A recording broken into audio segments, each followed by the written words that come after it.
For the love of money is the root of all evil.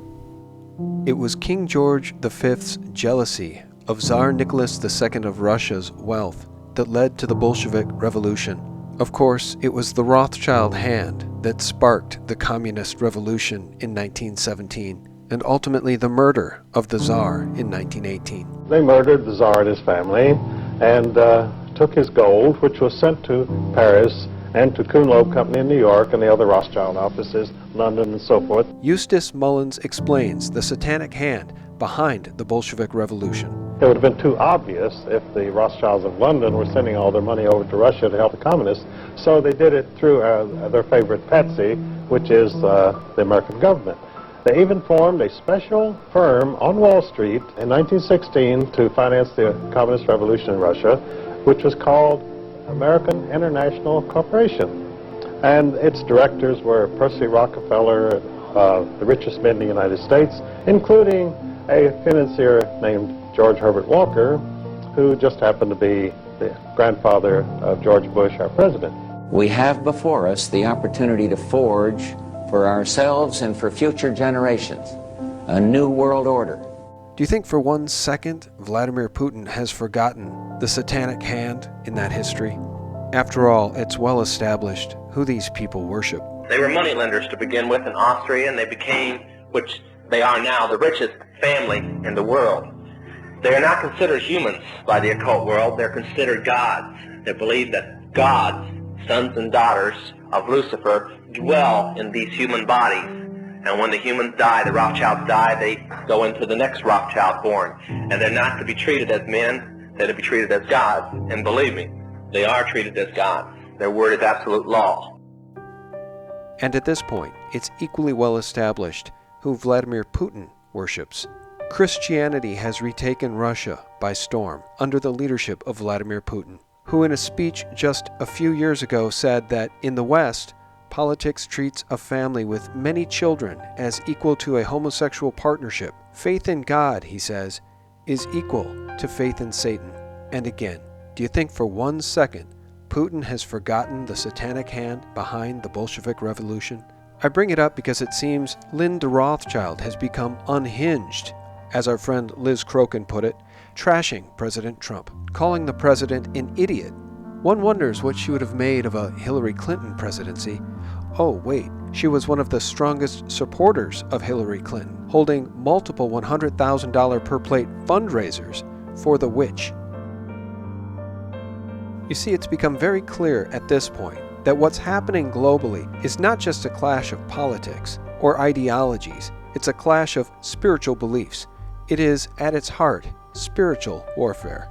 The ideology of Rothschild Zionism versus Christianity, the age-old fight between light and dark, between Satan and Jesus Christ.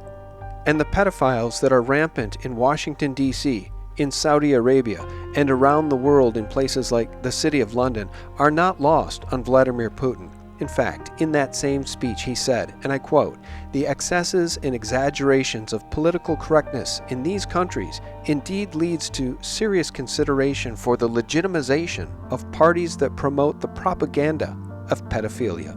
Surely it's no wonder that Putin has now blocked any adoptions of Russian children into the arms of citizens of the United States, because he understands full well that the problem of Pizzagate, Washington, D.C.-centric child sex trafficking, is very real. And Vladimir Putin knows all too well that under the control of Zionism, Western nations have fallen into the trap of hiding or doing away with their Christian values.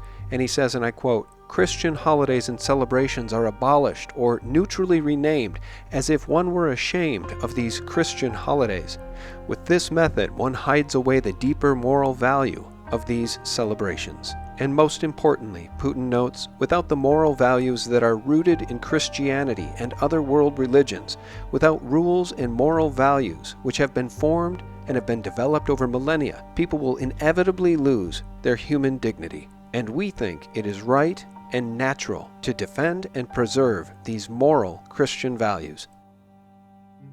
The war going on right now is very real. Given Linda Rothschild's recent unhinged tweets, tweets in which she relentlessly targets Trump, targets Sean Hannity, is pro-Paris Climate Accord, and pro-John McCain, the avowed Zionist traitor.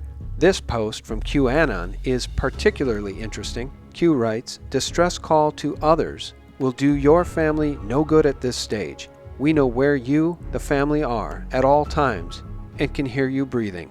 Now in brackets within that post are the letters capital L, little d, capital R, which would seem to reference Linda Rothschild. So are the elite families on the run? Are they in a panic? Did their sure bet Hillary Clinton not get into the White House? Is it possible that the Justice Department could now be used in the pursuit of actual justice?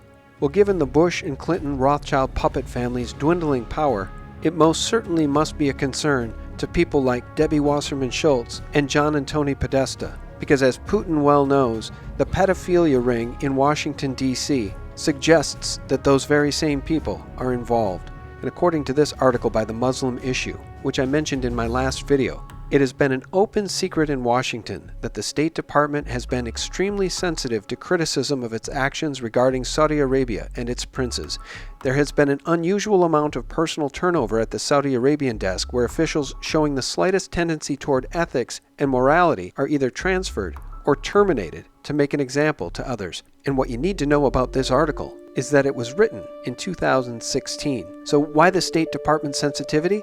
There are things going on in Saudi Arabia which are so embarrassing to Washington that if the United States citizenry knew, their worst fears about Washington would be corroborated. One such sensitivity? Child abductions by Saudi princes. They're kidnapping children in Haiti, they're kidnapping children all over the world, because guess who set up the International Center for Missing Children?